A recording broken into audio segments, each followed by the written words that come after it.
முருகன் பக்தர்கள் அனைவருக்கும் அன்பு வணக்கங்கள். என் அன்பு குழந்தையே, உன்னுடைய துணையால் உனக்கு இப்பொழுது பிரச்சனை வர போகின்றது தங்கமே. நான் சொல்வதை விளையாட்டாக நினைத்து நீ சென்று விடாதே. நிச்சயம் உனக்கு வரப்போகின்றது. ஆனால் நான் அதை தடுத்து விடுவேன். உன்னுடைய துணை இப்பொழுது யாரோ ஒருவருடன் பேசிக்கொண்டு இருக்கின்றார். அதன் மூலம் அவருக்கு இப்பொழுது மிக பெரிய பிரச்சனை வந்து அது உன்னிடம் வர போகின்றது தங்கமே. வாழ்க்கையின் இருள் சூழ்ந்த பகுதிகளில் ஞானத்தில் வெளிச்சம் பரவ போகின்றது. ஒரு முறையாவது நேரம் ஒதுக்கி வேல்மாறல் என்று என்னை தொட்டுவிடு தங்கமே. புதியதாக என்னிடம் கொண்டு வந்த பிரச்சனைகளை நிச்சயம் நான் சரி செய்து காட்டுகின்றேன். வேலை, திருமணம், குழந்தைக்கான முயற்சியை நீ தொடரு. நிச்சயம் நல்ல செய்தி உன்னை தேடி வரும்.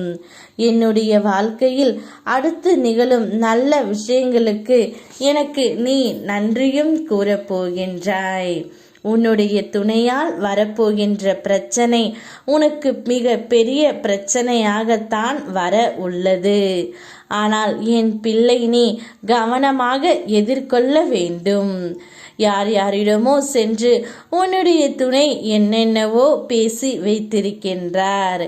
வீட்டில் நடப்பதையெல்லாம் வெளியில் கூறிக்கொண்டு இருப்பதால் பிரச்சனை பெரியதாக வளர ஆரம்பித்து விட்டது தங்கமே.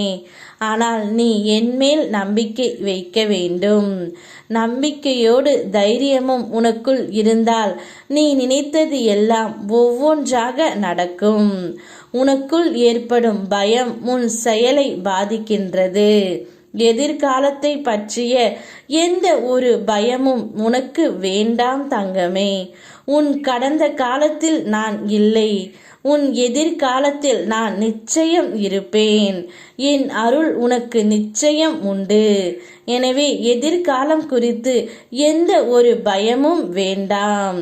நம்பிக்கையோடு முயற்சி செய், போராடு. நீ நினைத்தது அனைத்தும் உனக்கு நிச்சயம் நடக்கும். நீ எல்லாவற்றிலும் வெற்றி பெறுவாய். கஷ்டம் வரும்போது கலங்கி நிற்காதே. அப்பா என்று என்னை அலை. உன்னை காக்க ஓடோடி நான் வருவேன். யாரிடமும் உன் துக்கத்தை சொல்லி அழுதும் விடாதே. உதவி கேட்டு யார் காலிலும் விழுந்து விடாதே தங்கமே. நீ அழுவதற்கும் ஓடி சென்று விழுவதற்கும் சிறந்த இடம் உன் அப்பன் முருகனின் பாதம் மட்டுமே.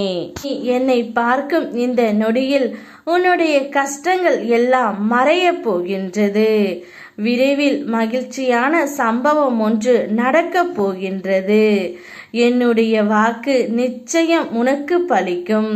நிச்சயம் அனைத்து பிரச்சனைகளையும் தீர்த்து நீ உன் துணையுடன் சந்தோஷமாகவே இருப்பாய். சொந்த காலிலேயே நின்று பழகு. மிகவும் தேவைப்படும் போது மட்டுமே மற்றவரின் உதவியை நாடு. அவர்கள் உதவ மறுத்தால் வருத்தமோ கோபமோ அடையாதே. அவர்கள் உதவி இல்லாமலே உன்னால் வாழ முடியும் என்று அவர்களுக்கு நிரூபித்து காட்டு. நான் இருக்கின்றேன். யாம் இருக்க பயமேன். ஓம் முருகா.